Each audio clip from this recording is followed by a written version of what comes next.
Halo guys, gimana kabarnya nih? Di tengah pandemi kayak gini, jangan lupa selalu menjaga kesehatan dan menerapkan protokol new normal tiap melakukan kegiatan ya. Nah, buat yang belum tahu, kali ini ISMKMI hadir dengan sesuatu yang baru loh, yaitu podcast series dengan judul Indonesia, Remaja, dan Narkoba sebagai bentuk rangkaian acara kegiatan peringatan Hari Anti Narkotika Internasional yang jatuh pada tanggal 26 Juni 2020. Yuk langsung simak isi podcastnya. Kak Bima ini kan sebagai koordinator pusat Forum Nasional Anti Penyalahgunaan Narkoba atau biasa disebut Fornasmapan. Mungkin boleh diceritakan sedikit Kak mengenai Fornasmapan ini seperti apa? Fornasmapan itu adalah forum yang terdiri dari banyak satgas se-Indonesia yang berfokus pada pemberantasan penyalahgunaan narkoba di lingkungan kampus dan masyarakat. Jadi Fornasmapan ini terbentuk di Semarang waktu itu tahun 2012 melalui kongres di Universitas Muhammadiyah Semarang, kemudian berlanjut di UIN Jakarta, Syarif Hidayatullah. Setelah itu baru terbentuklah Fornasmapan di Jakarta. Begitu Mbak. Fornasmapan ini sendiri udah melalui banyak kongres, ada naik turunnya juga, dan alhamdulillah kongres terakhir juga yang diselenggarakan di UI itu berhasil diselenggarakan dengan baik dan terpilihlah Undip sekarang menjadi Koordinator Pusat Fornasmapan tahun 2020. Baik Kak Bima. Oke, kita mungkin lanjut saja ya Kak. Untuk pertanyaan yang selanjutnya, bagaimana sih Kak tanggapan Kakak tentang angka tingginya remaja di Indonesia yang menggunakan narkoba? Untuk tanggapan saya terhadap tingginya angka penyalahgunaan narkoba pada remaja itu sebenarnya saya sangat miris ya, apalagi ini terjadi terhadap generasi muda Indonesia. Dan kalau kita ngelihat alasan dibalik itu semua, makin sayang kenapa kok harus melarikan diri dari masalah itu dengan cara narkoba. Banyak anak-anak muda zaman sekarang yang pakai narkoba itu cuma buat have fun, udah nggak sekedar melarikan diri dari masalah lagi, tapi untuk have fun. Jadi aku keren, aku nyaman, dan aku butuh kalau aku pakai ini. Semisal orang-orang yang udah biasa kecanduan alkohol itu rentan banget buat pakai narkoba di kemudian harinya, karena biasanya efek alkohol itu tuh setelah diminum dengan jangka waktu tertentu dan dengan kuantitas tertentu, biasanya tubuh manusia itu bakalan kebal sama efek mabuknya. Jadi butuh sesuatu yang lain untuk meningkatkan rasa mabuknya itu, yaitu dengan cara biasanya mabuk minum beralkohol bersama dengan rokok ganja atau nyabu atau heroin gitu. Kalau di kalangan artis-artis muda yang banyak kita lihat zaman sekarang itu biasanya dipakai buat doping.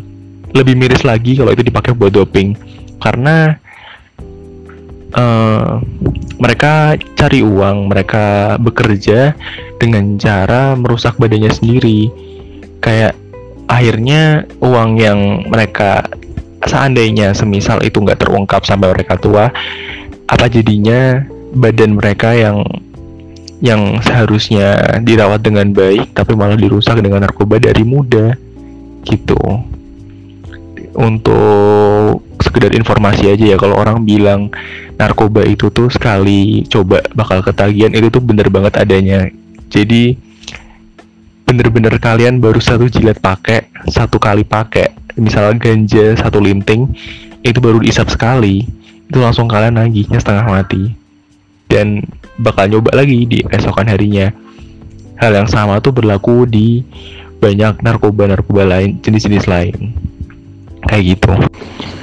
Kalau untuk tahap awal itu selalu dimulai dari pergaulan bebas yang pertama, nggak adanya kesadaran penuh atas diri sendiri, tanggung jawab atas diri sendiri bahwa aku harus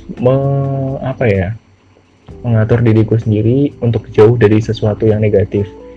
Jadi cenderungnya anak muda itu ingin tahu, coba-coba. Jadi akhirnya ada potensi besar buat terjerumus ke dalam lingkaran setan narkoba itu. Mayoritas yang aku temuin di lapangan itu biasanya dari pergaulan bebas yang pertama, kemudian baru namanya depresi.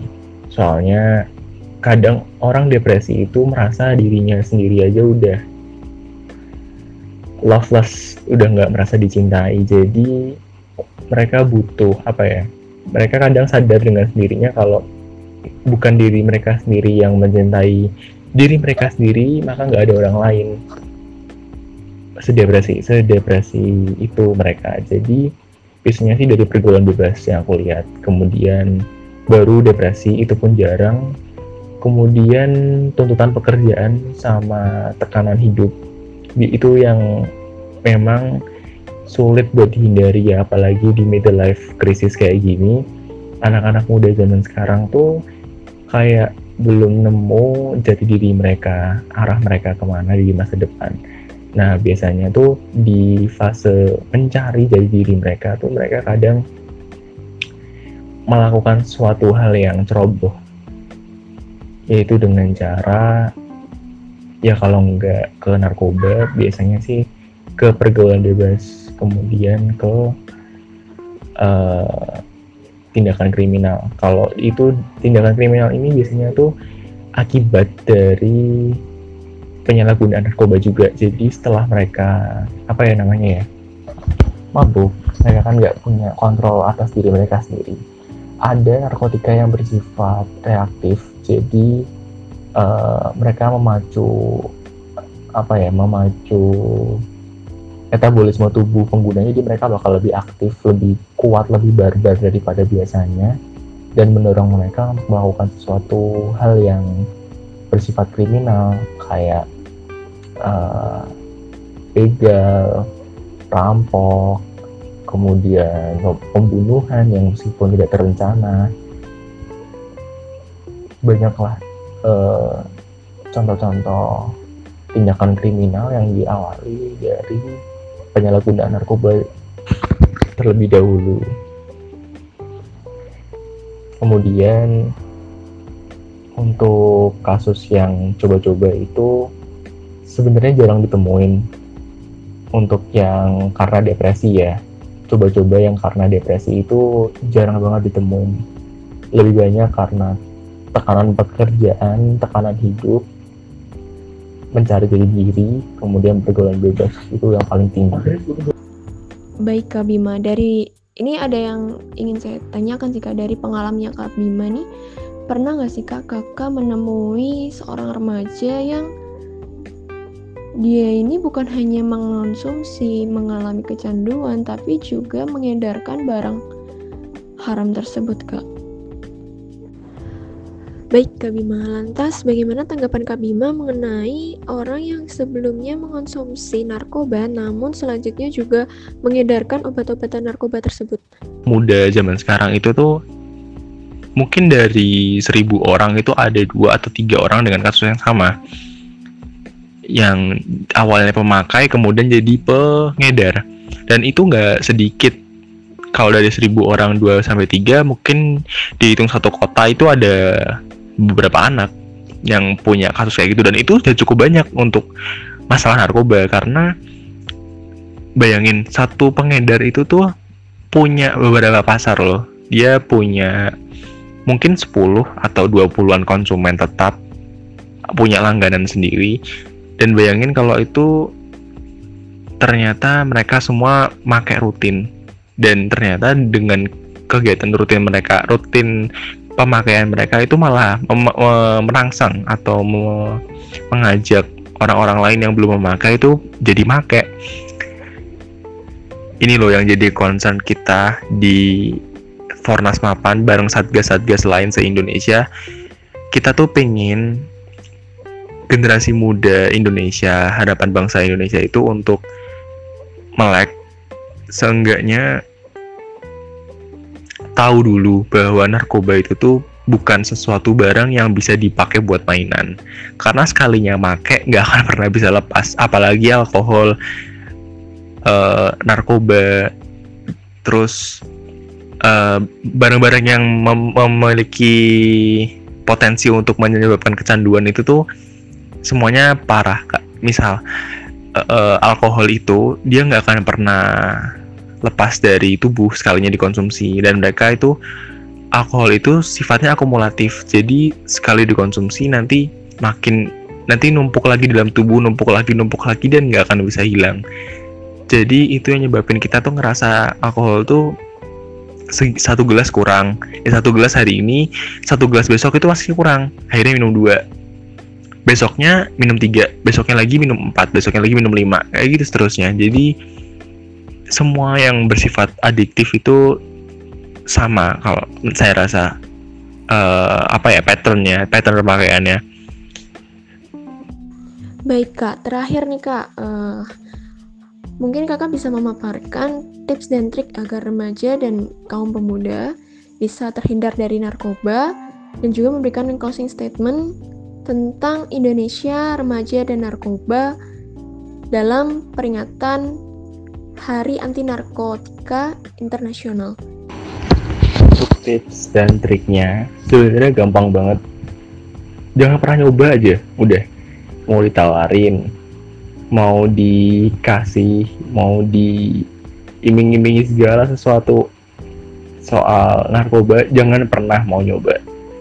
Sekalinya kamu nyoba, neraka udah, neraka dunia. Susahnya lepasnya susah, belum stigma masyarakat dari yang pemakai. Ya kalau kamu sekelas Jeffrey Nicole mungkin gak masalah, begitu keluar masih banyak yang suka. Semisal bukan kamu cuma orang biasa, bukan sekelas artis, ya kamu keluar dari rehabilitasi jadi sampah masyarakat, udah langsung dipandang sebelah mata. Jadi jangan pernah deh nyoba-nyoba, apalagi narkoba gitu, jangan pernah. Mending nyoba-nyoba kulineran yang lain, atau nyoba-nyoba hal-hal baru. Banyak hal-hal baik di dunia ini yang bisa dicoba selagi kita masih muda. Misal mulai usaha atau bangun relasi yang bagus dengan teman-teman atau teman-teman organisasi, teman-teman sepermainan, terserah. Tapi habisin waktunya tuh dengan hal-hal yang bermanfaat, yang apa ya, yang nggak bikin kalian sedih gitu deh. Terus hal-hal yang kalau bisa sih hal-hal yang membawa prestasi buat kalian, entah itu kompetisi atau apapun itu yang membawa prestasi buat kalian. Termasuk game aja masih mending bisa mendatangkan prestasi kalau kalian saking jagonya main game bisa sampai dikontrak oleh tim-tim e-sport ya. Jadi banyak banget hal-hal lain yang bisa kita kerjain daripada nyimeng ganja atau misal heroin. Aduh udah deh, soal narkoba tuh mending skip dulu lah, nggak usah pernah pakai lah, nggak usah pakai sampai tua juga. Nggak ada baiknya sama sekali kalau kata orang Islam. Kalau kata orang tua tuh banyak madaratnya, udah gitu. Nah kalau sedikit closing statement buat masyarakat, apalagi generasi muda Indonesia, teman-teman semua, saudara-saudara semua, kita sebagai generasi muda kasih contoh yang baik buat generasi di bawahnya lagi, sembari kita terus-menerus berusaha memberikan yang terbaik buat keluarga dan bangsa ini. Karena dengan memberikan yang terbaik, dengan berusaha yang terbaik untuk keluarga dan bangsa ini, kita sudah memberikan memberikan suatu kontribusi yang nyata untuk masyarakat, untuk negara ini. Apalagi memberikan sesuatu yang yang membanggakan, apalagi memberikan sesuatu yang memiliki nilai prestasi, memiliki value yang besar, apalagi bisa membangun diri kita jadi lebih baik dari hari kemarin. Kemudian buat anak-anak muda di luar sana yang masih galau, yang masih bingung tentang jati dirinya, yuk mari kita cari jati diri kita sama-sama, tapi tidak dengan narkoba. Karena sesungguhnya narkoba itu malah menjauhkan kita dari jati diri kita yang sebenarnya. Sekian closing statement dari saya. Terima kasih. Oke, terima kasih Kak Bima telah berbagi ilmu kepada kami di sini. Dan terima kasih.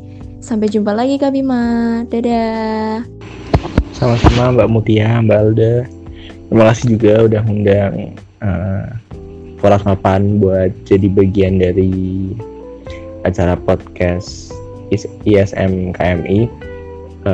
Poras Mapan, terutama Undip, merasa terhormat bisa berpartisipasi di acara di podcast Mbak Alda sama Mbak Mutia kali ini. Makasih banyak. Siap Kak Bima. Nah, untuk teman-teman yang lain, jangan lupa untuk selalu mengikuti rangkaian kegiatan podcast series Indonesia, Remaja, dan Narkoba Part 2 yang akan segera dipublikasikan. So, jangan sampai ketinggalan ya. Dah semuanya.